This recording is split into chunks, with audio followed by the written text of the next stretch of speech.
Hello, good afternoon, and thanks for joining us at our In Conversation session with the Under Treasurer, Leon Allen.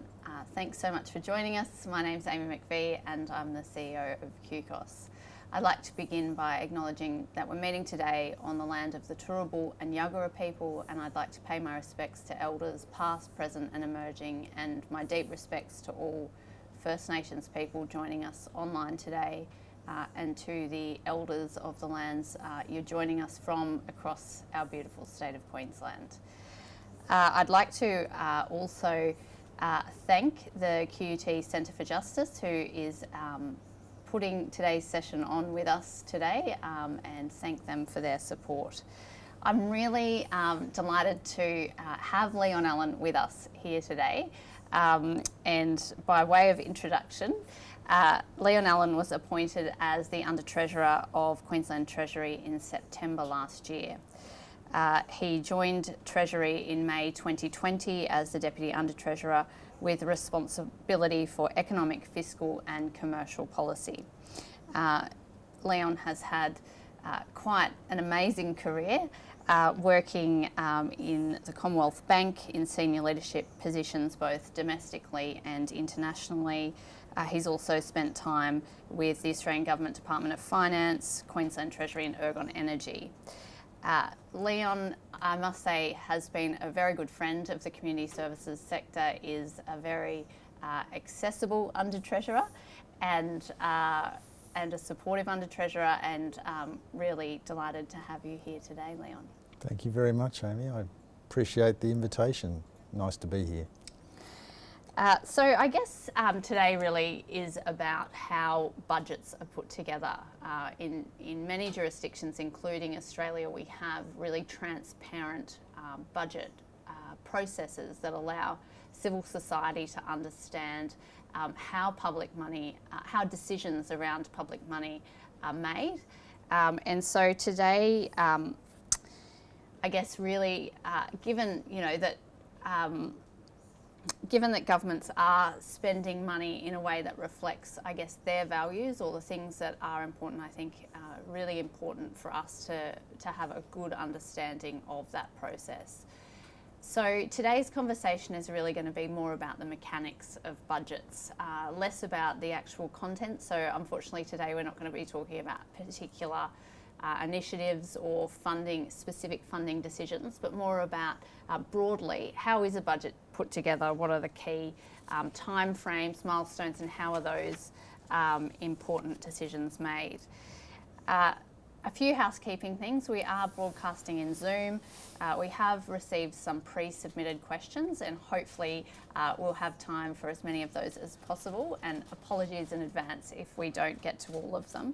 But if you do have any questions that arise during the session, use the Q&A function. Our wonderful team is monitoring that function, and hopefully we'll be able to draw to my attention questions to put to Leon. The final thing is that the session is being recorded, so if that's not something you want to participate in, probably best to bow out now. So without going on and on, it's lovely to, can I welcome Leon? You can, thank you very much. Yeah. And as I said, I do appreciate the invitation, and more than happy to provide what insights I can, and in the process hopefully pick up a few insights myself.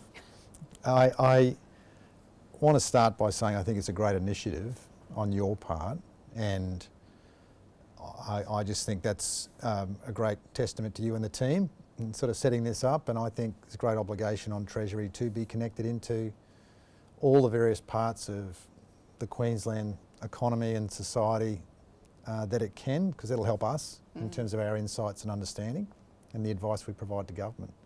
And today's a great initiative.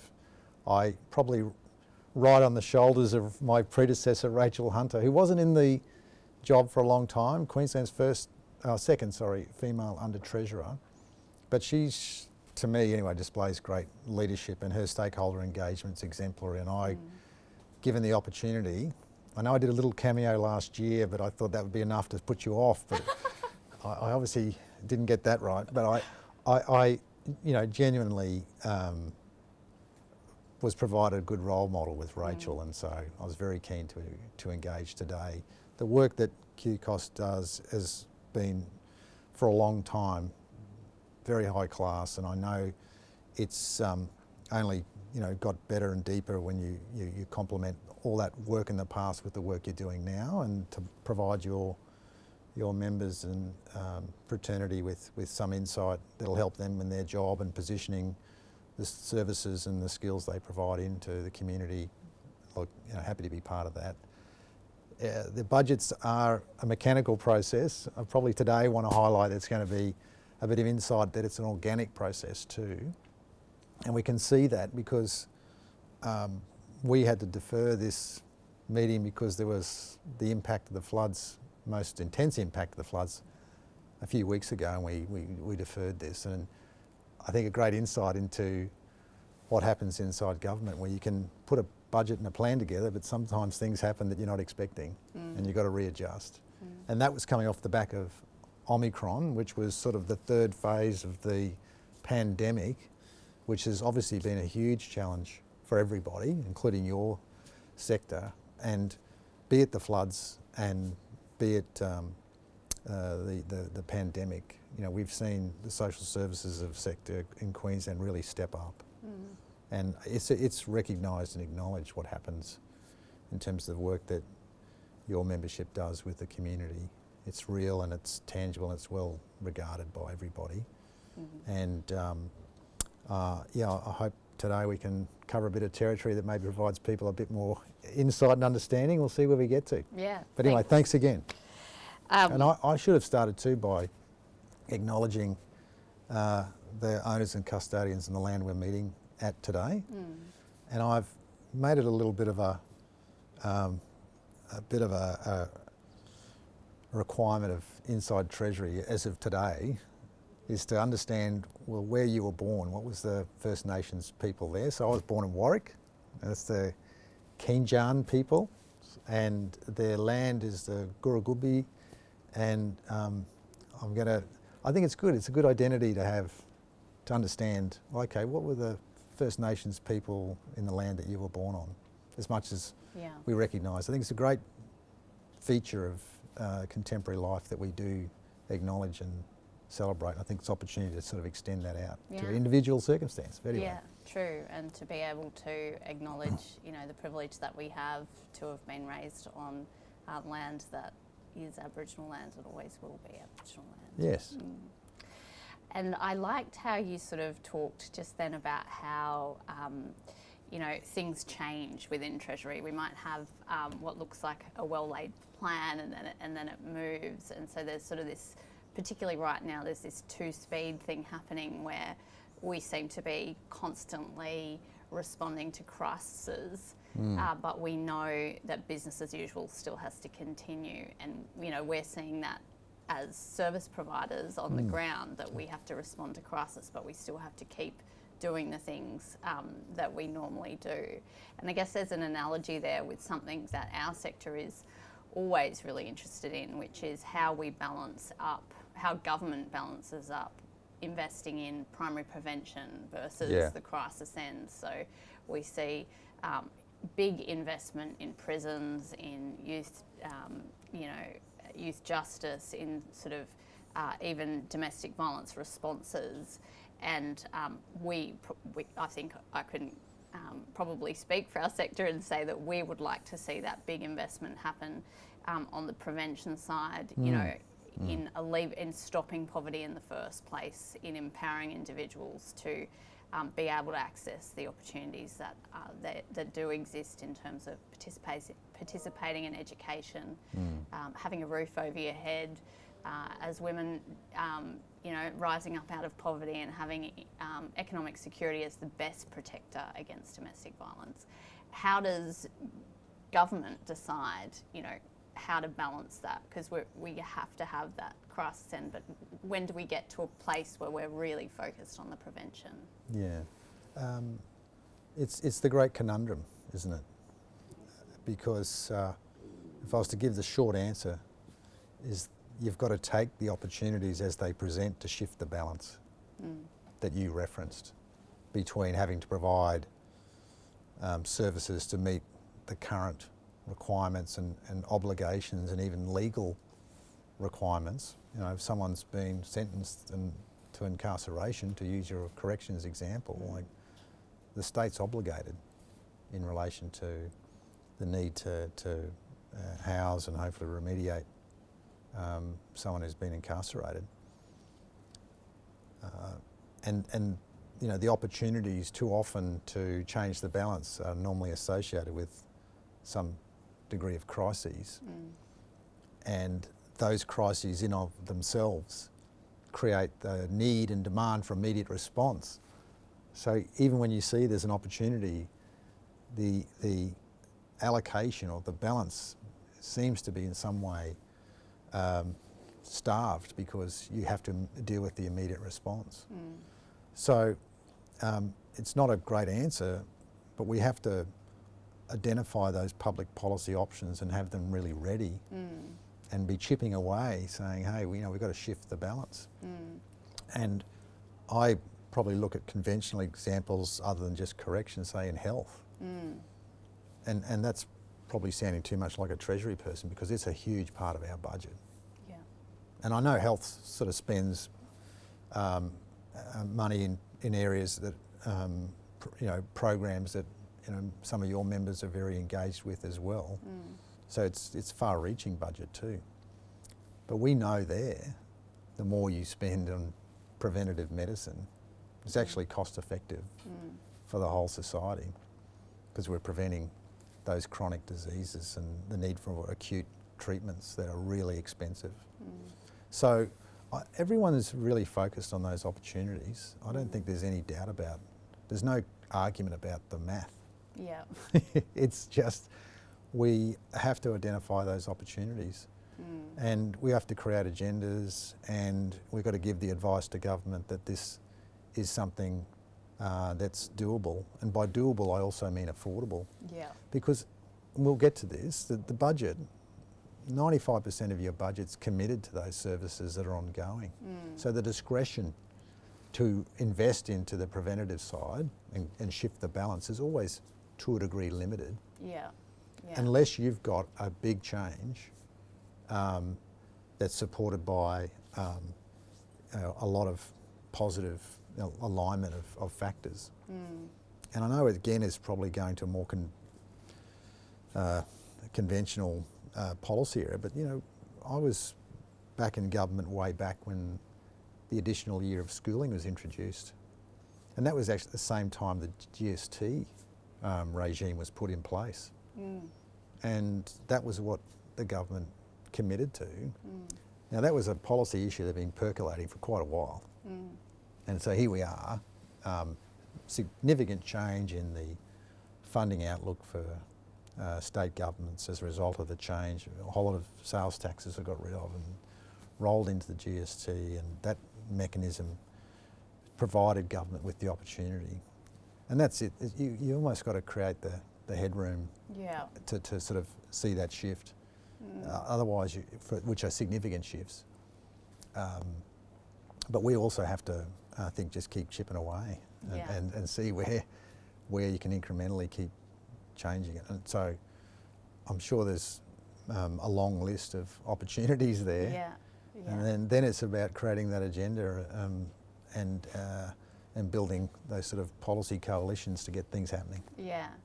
And I guess that's, you know, sort of the flavour of some of the questions that have come through prior to this session was, you know, our members are working right there on the ground with people experiencing disadvantage and are developing solutions. You know, some of the examples that we've received from our members are self-funded initiatives where the organisation can see what needs to happen and gets in there and does it, and it's proven. It's, you know, they're proving that they can get results. What would your advice then be for how organisations can then approach government through a budget process to try and get these initiatives funded? Yeah, I guess I answer that on the basis that they're asking of government for a contribution that's going to create a step change. Because if a service is operating and performing very well without government support. I mean, that's a godsend for government. I'm sorry to tell you that. But, we are talking about the extent to which you leverage that into a bigger, That's right. a bigger solution. Yeah. And I always look to the budget process as sort of providing the record of a whole lot of other decisions which really relate to public policy. And as you and I have sort of touched on, I'm more interested in the public policy that creates the right information that leads to decisions that ultimately are endorsed by a cabinet that then are recorded in a budget. Yeah, yeah. And that, like as I noted up front, that's the organic part. Yeah. The mechanics of updating economic forecasts, updating financial forecasts, updating budget information from agencies, bringing that all together, adding in a range of decisions that have been taken through the year and then during a budget process, and having that documented and then put before the Parliament to approve, get reviewed by estimates, and then ultimately endorsed by the Governor, and people have the authority to go and spend those monies. That is really the mechanical part of it. It's the public policy that goes into those decisions that really you need to focus on. So that is about engaging the key stakeholders who are going to provide a positive, or provide at least the input to a key decision maker, and that's the minister. And the minister's then got to persuade other ministers that of all our priorities as a government, these are the ones we really need to concentrate on. And those other ministers will say, well, you've got flexibility in your budget to do that, because I've actually got a list of issues that I'd like to advance as well. So that's the secret, is actually having the ability to convert your insight and understanding of a program into some strong evidence and build momentum around policy change. And then once you make a policy change, then the government signs off, then they're committed in expenditure to it. And that's really there's no great revelation and secret in that. Yeah. But it is actually, that's the hard part of it. And we don't all have sort of spare time to go and do that. You've got to set up institutions or mechanisms to make it happen. So for QCOSS, I mean, you do a fantastic job in articulating what your key thematics are for government to consider as part of its budget processes. Below that are a whole lot of other programs and initiatives that feed into it. That's right. Be it homelessness or community centres, or and it's got both a sectoral and a geographic footprint. But that, to me, is like a great demonstration of the policy process. You've gone around your membership and you've said, well, what are really our priorities? And we've got to make our priorities the government's priorities. Yes. And the government will say, well, I agree with you on this and this, but at the moment that's not a priority. Right, okay, well, what do we do in the absence of having that as a priority? And you've got to work through what the options are. Yeah. That's the hard work of public policy. So it sounds to me, your advice there, Leon, is to engage through, our ministers. What would you, how valuable? I can see all the text messages from the ministers now saying, how dare you? Well, how effective is engagement through your line agency or even your local MP? Look, I'm never going to represent as having this intimate understanding of having, really worked those policy initiatives through from the perspective of many of your membership. Yeah. I've sat in the ivory tower saying, well, look, this is, but you can see that they are important. All those key stakeholders you mentioned are all important. There's nothing like having an endorsement from the local member or the local federal member, because it provides validation and also provides an opportunity, if a minister is so inclined, to actually talk to that individual about what's happening, because they're a local member as well. Yeah. And they'll see that, well, actually, this is something that could work in my electorate. Yes. And so to have that validation from that individual is really important. And then it's of course, they're going to rely on advice from the department. If the department's more informed and had the opportunity to ask the questions, and they can build that into their briefing. And if those agencies are working with central agencies, and I always at pains to point out, it's not just Treasury, it's you've got a Premier's department that's a sort of central agency, and they are the principal agencies ultimately briefing at the same time as agencies are bringing forward proposals. Yeah. That they're all important stakeholders, and I just point to the fact that I recognise there's a genuine overhead with that. Yeah. But that's sort of almost the price of democracy a bit, Yeah. isn't it? Yeah. And Yeah. so I'm always at pains, and it's probably got a bit more of a commercial focus in terms of we've got to be easy to deal with. You know, it's a real sort of thing for me. We've got to be easier to deal with, and I would never attest to representing all the people in Treasury and all the people in various agencies and departments. But I think they're genuinely interested in making their jobs easier, and also saying to yourself, well, what's the best advice I give the minister? Well, they need to go and talk to stakeholders. Yeah. And it's probably why I'm here. Like, it's all part of the fabric of interaction and understanding. Yeah. So when you say we need to be easier to engage with, do you mean government generally, or? Yeah, well, I mean, I'm talking about my patch. So. Yeah, yeah. So you would encourage direct engagement from our sector through to Treasury? Oh, I'm going to get another lot of text messages now, aren't I? So, what's new? Yes. Yeah. But I think it's realistically, we're always going to have a reliance on the department that has that sort of key relationship. Yeah. Because you never want to look like you're going outside. I don't like to ever give people surprises. No.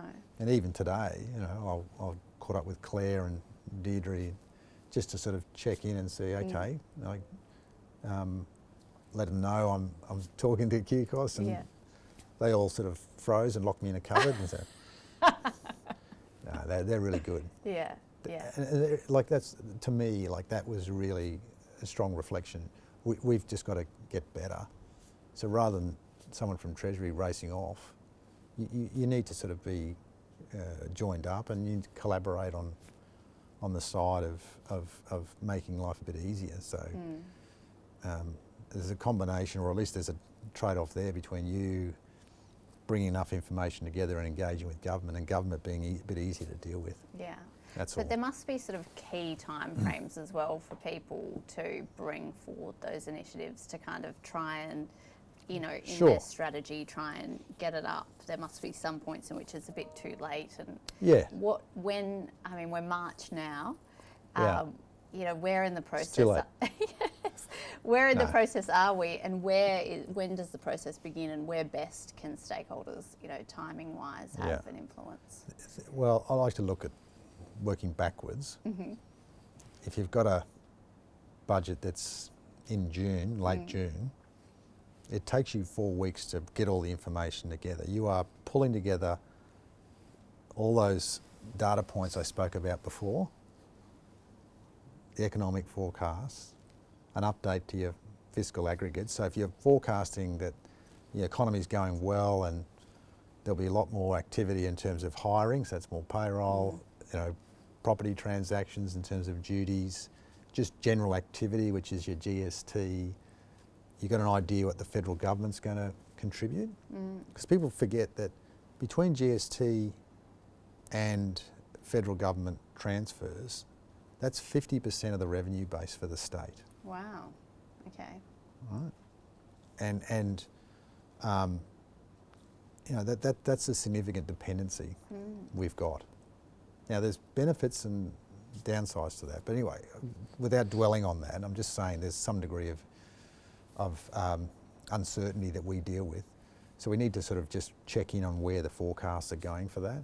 And we'll do forecasts on exports and what's happening with royalties and what's happening with just income that comes from agencies, activity, and we'll roll that up and get an idea of... It only takes 4 weeks to do that. No, so I'm starting way back on that one. No, I mean, just going to say you've got to bring that together. Yeah.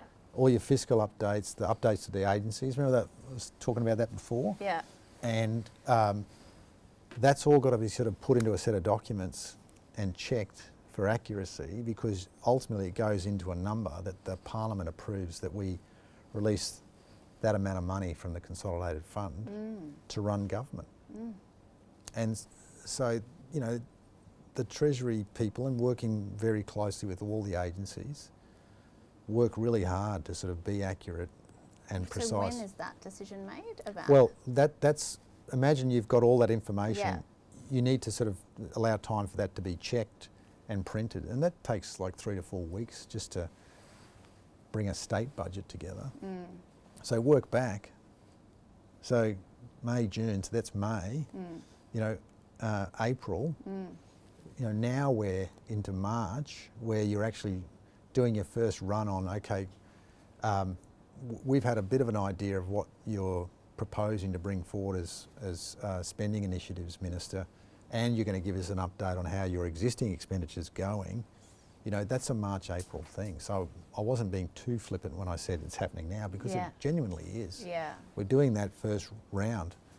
And you can imagine, as I said, if you've got so much of your budget already committed, let's call it 95 just for argument's sake, and there's sort of 5% that sort of is where government's sort of making those new spending decisions.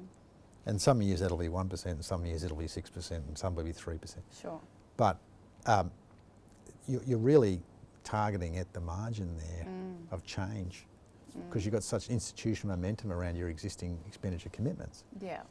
Now, if the ministers have done their work with the stakeholders and the departments, and they've come forward with some more significant policy change, then, you know, that's probably going to have an earlier run-up.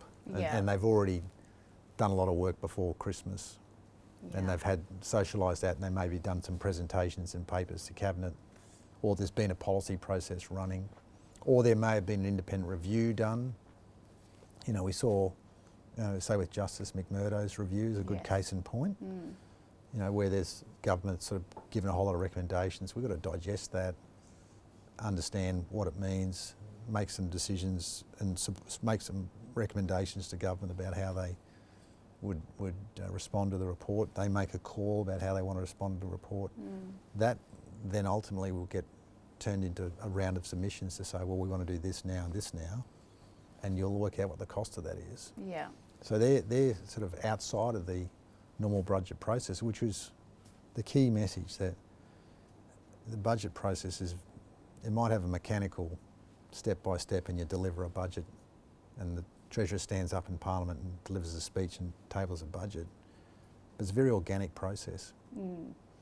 And you've got any number of cycles operating within that bigger cycle. So in terms of timeframes for our members to be really talking to the minister or their local member or their line agency about something they want to get funded in the next budget, we're sort of talking what? I would think soon after the last budget. Yeah, right. Yeah. So, you know, second half of the year is. They're going to be focused on ensuring that, you know, they got something approved in the prior budget, and that needs to be delivered. Yeah. Implementation. It's big, but the opportunity there is to actually have those conversations. So it's not like there's this deadline out there, but there is. Yeah. And I'm saying it's always sooner rather than later, best time to have those conversations. And you get a read. If the minister's saying, look, you know, we're not looking to do any further work in that area until we see what's happening, you just got to say, okay, what is it that I can do in the meantime, and that I can keep a agency informed as to what's happening, work that you're progressing to go into the next process. You really start your run up from a long way out, I think is the best thing. Yeah, yeah, that's good. But at the end of the day, to be fair to your question, you know, you want to be in the early part of a calendar year there with, you know, firm recommendations about here's what we think should happen, here's the evidence to support it, here's how we've thought through the implications of implementation and the resourcing of that. And you've already probably responded to some earlier feedback that you've socialised to get a read and how you might pitch it. And it's the end of the day. You know, that's what you've got to do. You've got to pitch it in there. Yeah, and so have you seen examples Sound like a banker then, don't I? No, no. It's all making a lot of sense. So I guess when you describe that, have you personally seen examples of civil society organisations or community organisations sort of doing that really well and resulting in a good policy decision that's led to an investment in a program or a change? Yeah, that's a really good question, and I probably am reflecting on my re-engagement with government and not having the benefit of the last 10 years or so of being inside the public policy process. And maybe, as we alluded to before, I don't feel maybe I should answer this way, that it's inevitably been around sort of flashpoints and crises where material and information that's at the ready gets deployed. True, yeah. And saying, well, we've always felt that we need to do more of this and more of that. Yeah. So maybe let's look to something current. I thought the homelessness effort in the last budget, and I appreciate from QCOSS perspective it was an effort, like, not bad government, you can do better. Good first step. The grading was well noted, but Yeah. but I think there was good acknowledgement there. Yeah, yeah. And a great example of how government is trying. But what I saw there, as many things happened during COVID, one good thing I saw, actually I saw a couple of things. One was actually youth unemployment. I think it's just, perversely, we obviously saw international borders close, and suddenly, people were leaning in harder to the youth of Queensland and saying, we need you to come and work. And I don't care if that job wasn't the greatest, job in someone's eyes, but if they were able to get to work, listen to their manager, learn some skill, and do that and repeat, they've got experience that they would have never had before. And they're now part of a sort of a workforce. It's, and so I just think that's one where I now see us thinking harder about school to work transition. Yeah.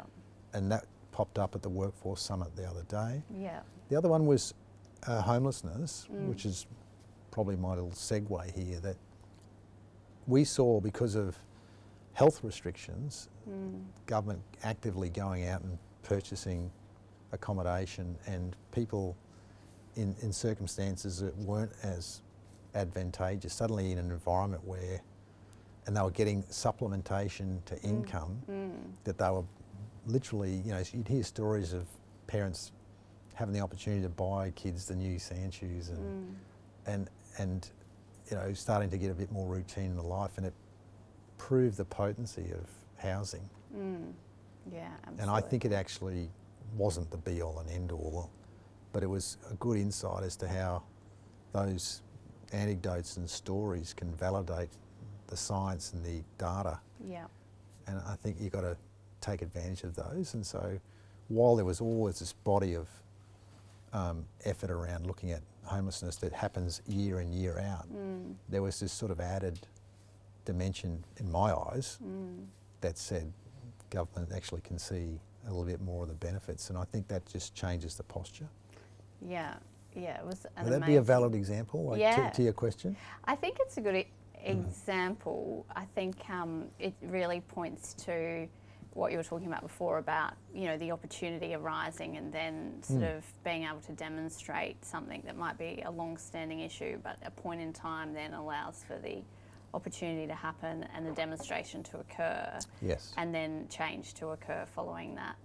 I think the housing response during COVID in Queensland was, remarkable in the sense that around the country, governments acted quickly and put people experiencing housing insecurity into hotels because of the health risks.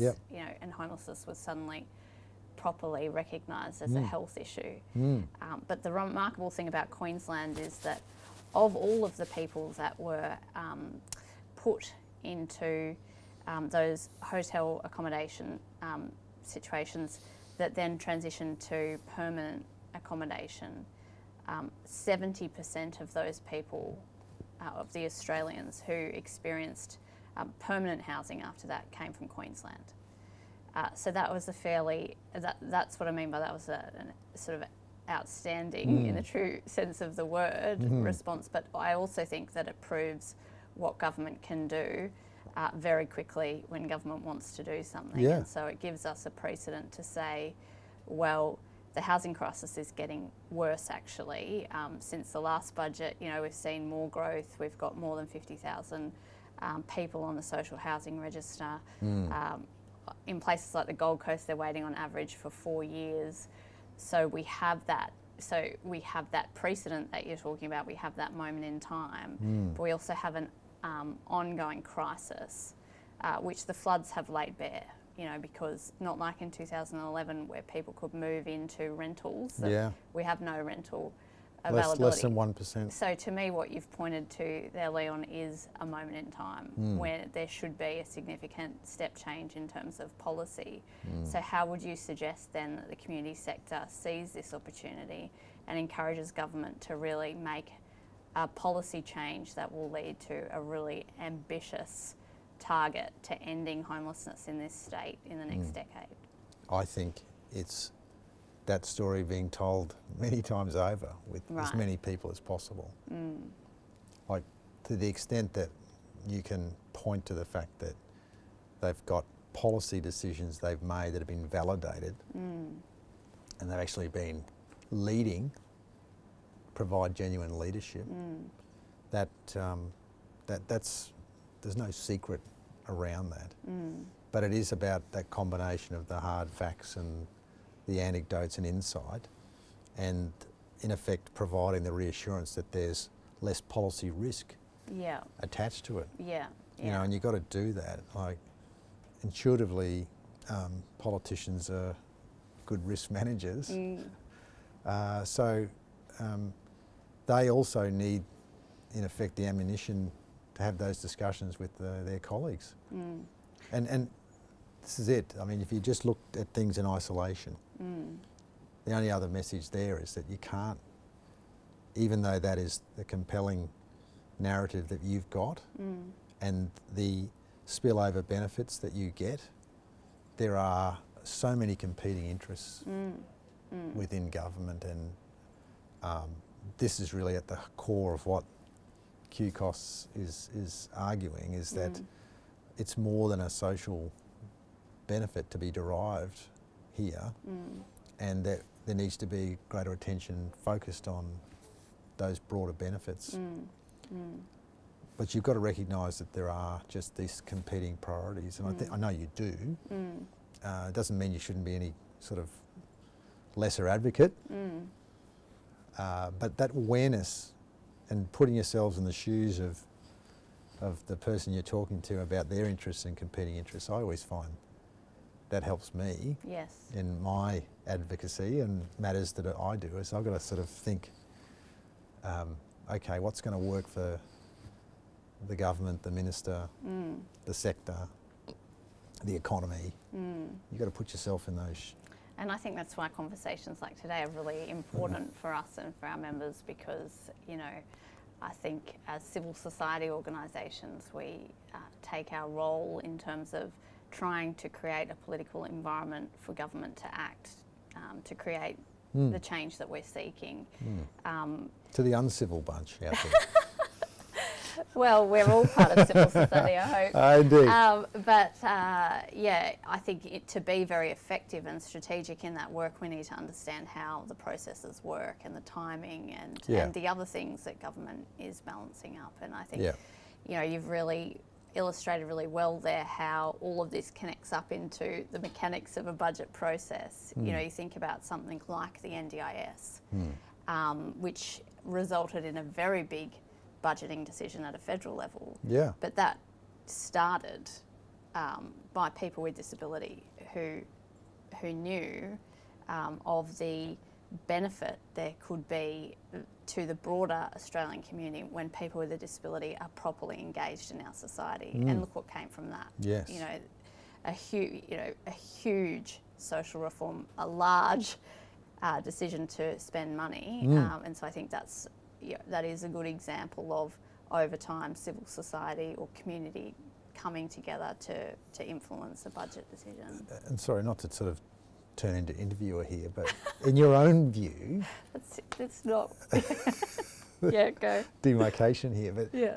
In your own view, what was it that that sort of tipped that into a much more significant, what I call, public policy reform? Because you changed the model, and I think to have effectively I don't want to answer the question here, but in terms of at a federal level, the application of a service delivery model that was quite different to what people's traditional view of their preferred delivery model, and you're suddenly empowering the consumer and they're buying services, a very market orientated model. Well, I think, that it goes to the tactics that are deployed, because I think you begin with people with disability and their families having a lived experience and a deep understanding of what's required. And then those people organising, working together and building a movement around that. And we know that around a fifth of the Australian population has a disability. And so then if you think about all of the people with a disability plus all of the people that are connected to someone with a disability, and you connect all of those people together, you have a strong movement there. But then, and you've got to expect that then within government, there are people who relate to that story who also have a disability or have a loved one with a disability or who have a interest in the area. And then it's about how do you develop those relationships and how do you encourage change to happen. So there was a Productivity Commission report, and so that then is about, well, how do we take this lived experience, this deep sense of what needs to change, and translate this into something that the government owns and understands, and what would it actually look like in a policy sense? Because really civil society and community sector shouldn't have to hold the responsibility for the policy solution. And your phrase there about the government owning it, I mean, therein lies a bit of the secret, is that don't feel like it's not something you don't want someone else to own. And you do have to create, and that's what I'm sort of a bit more of putting yourself into the shoes of others. Is saying, well, okay, what do they really need to become an advocate for the change that you're looking to make? And I wonder, we do have a question from one of our members that talks about, so I guess, a lot of what the community services sector delivers are public functions. So historically, much of it would have been delivered by government themselves, and more and more we live in a society where essential public services are delivered by non-government agencies, including our members. And what we're hearing from our members anecdotally is more and more pressure from government, or pressure might be too strong a word, but encouragement from government to explore private partnerships with the private sector, philanthropic money, corporate money, to fund what we would consider to be essential public services. Where do you see the role for that sort of private sector money coming in to solve some of these social issues? I've had some personal experience with that through the social benefit bond regime. I know that's only a small segment of what you're talking to, but that is effectively like capital markets saying we want to use that structure because we've got a whole lot of members that are interested in influencing and improving social outcomes, and be it a financial instrument incentivising change and innovation. Now, I think that it probably just replicates some of the mechanics that go into government procuring services even from its own agencies, because effectively you're saying, well, here's the outcomes we want and here's the funding we're going to provide for it. The social benefit bond provides this additional incentive that says, well, if you can achieve these outcomes, for us that's a saving. We should we'll sort of give that a financial consequence or financial measure, and that'll sort of be in effect reinvested back into the service.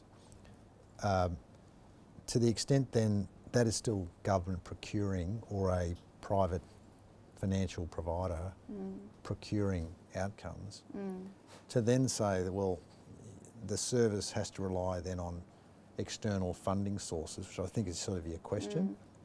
I think it's always going to come back to, well, what outcome does the government want to achieve? Because we know that they can rise and fall, and we've probably seen it more in the philanthropic space than in the pure social services space, where people are, you know, contributors to the arts and the like, where there is a real reliance on that third-party monies. I've seen it more in the social services space where it's a bit more structured. So that is just about how you procure services and what are the funding sources.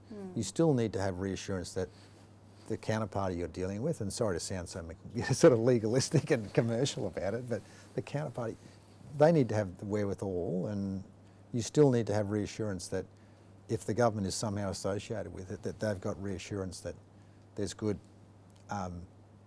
governance, you know, management capabilities, skills, you know, financial capability to support the delivery of the service. If the government is somehow either, you know, endorsing it or maybe partly funding it. So I just don't see there's great, you know, there's no great panacea to say, oh, there's an external source of funding. You still need to go through the due diligence of setting up a service arrangement to make sure you get the outcomes you want. But why not look to alternative funding sources? But the government needs to be very clear about the outcomes it's looking for.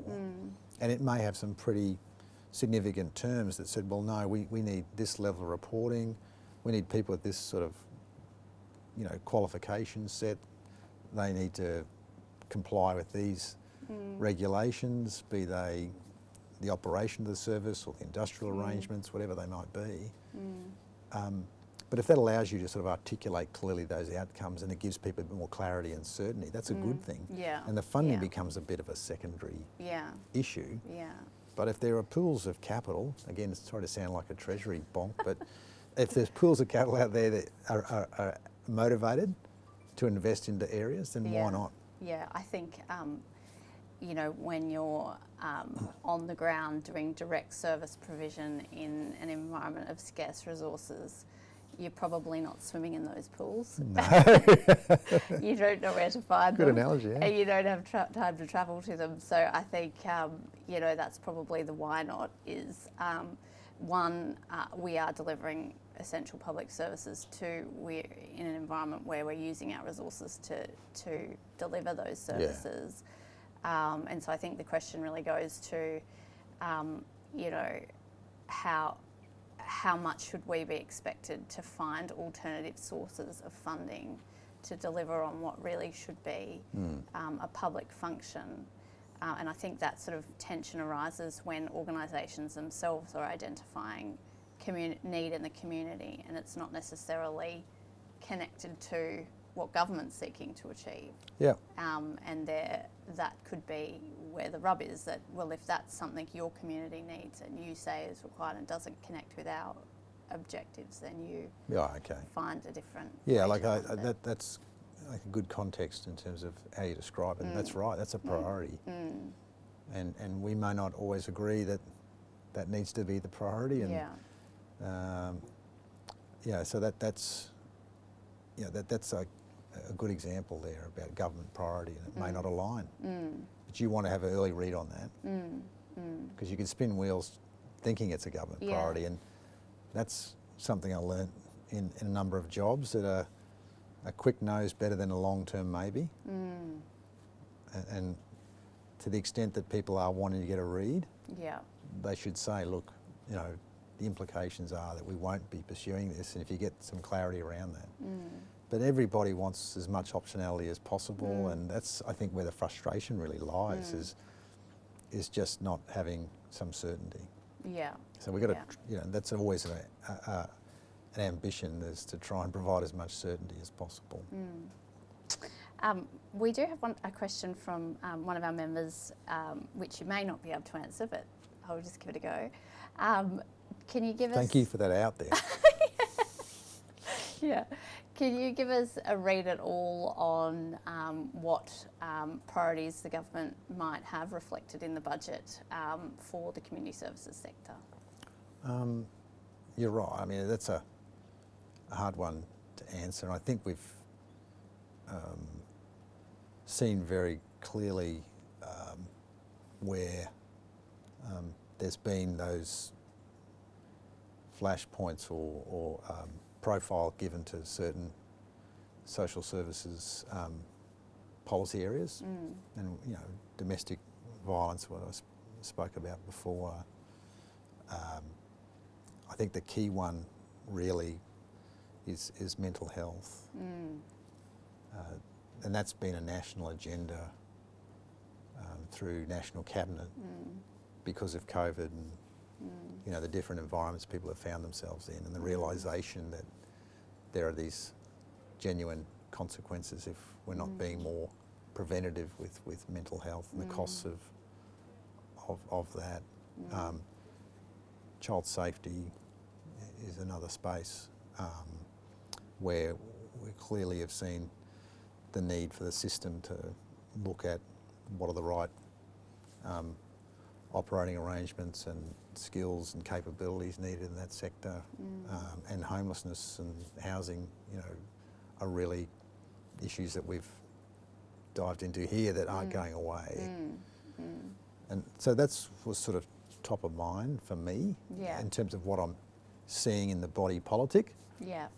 And I think there'll be certain levels of emphasis attached to each of those as part of the budget process.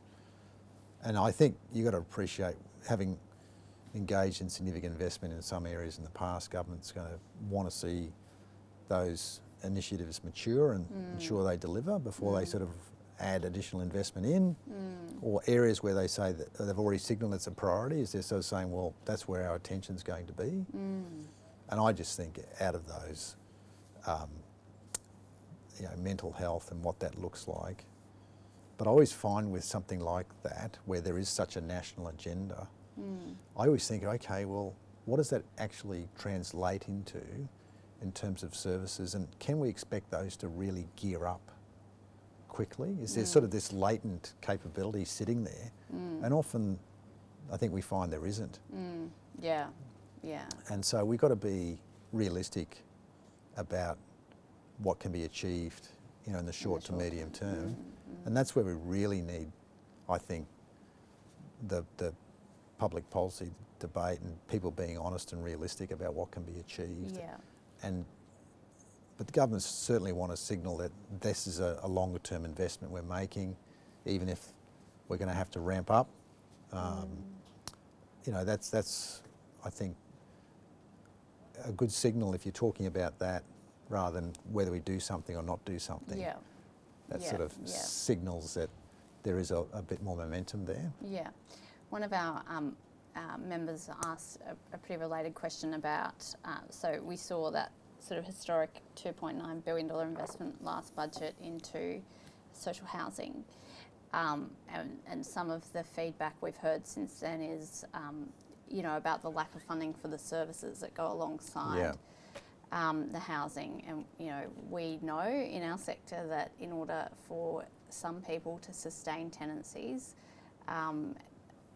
people need services, and some people will need intensive services for their lifetime, and other people will need services that are not so intense, and depending on the individual's needs. So this person's sort of asking about the link between mental health and housing, and really the need to make sure that there are services alongside that sort of social the infrastructure. Can you comment at all about how those decisions kind of Look, I can, without going and revealing all, the machinations. But the good thing was there was actually an increase in funding for services that was, I think, hard, fought by the department.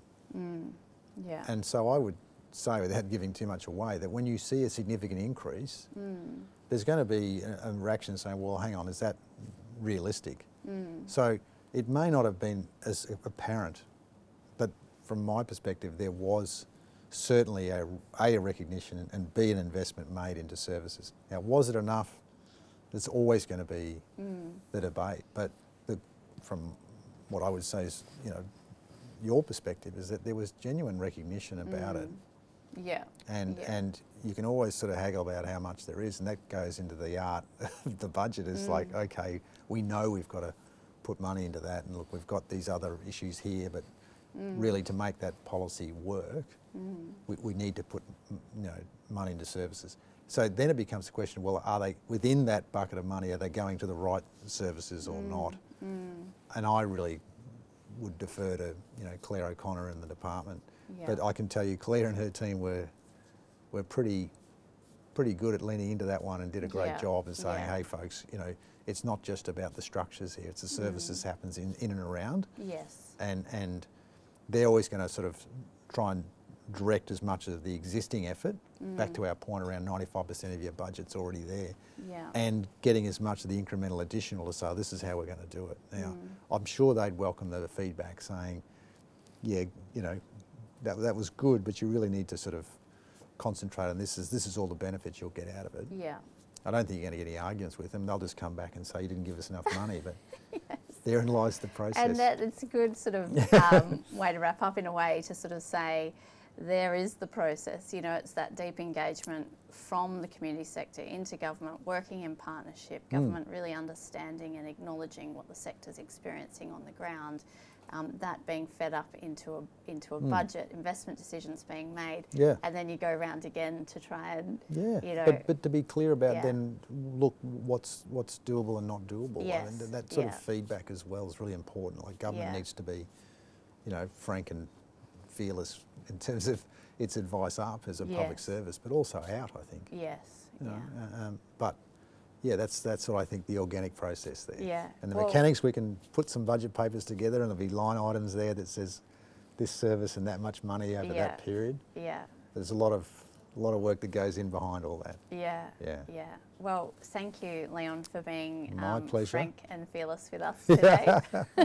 It's been lovely to talk to you, and also just thank you for your ongoing support to QCOSS and our sector. I do genuinely mean you are a friend to the community services sector, and we really have real gratitude for the way that you receive us and talk to us and provide us with, an honest and helpful answer. So thank you very much. No, look, I'm genuine too, and says I appreciate the opportunity for Treasury. I'm representing the organisation to engage. I learn a lot and I appreciate the opportunity. So on engagement, we did last year work closely with you, our members, on developing our budget submission, which we have been engaging with government on. Our priorities, QCOSS's priorities as informed by you for this budget, are related to housing, investing in community and neighbourhood centres, making sure the transition to renewables over the next decade benefits people on low incomes, making sure that our budget process, that government investment actually works to address gender inequality, and asking for indexation of community sector funding to be calculated in a way that actually reflects our increased costs and is applied consistently across all government funding, regardless of which line agency you're funded by. You can go on our website to see more detail of our budget submission, and thanks to everyone who has participated in putting that together. We will, after the budget comes down, we will put out our annual budget analysis. It will include the application of a gender lens And also we will be holding our annual budget breakfast. So we really look forward to inviting you to those things. We do have our next In Conversation event scheduled for next month. It is a conversation with our Attorney General and Minister for Women, Shannon Fentiman, and we will be talking about Queensland's new women's strategy. You can find more details about that on our website too. Thank you all so much for your participation in today's event, and thank you again, Leon. Thank you. Thanks, Amy.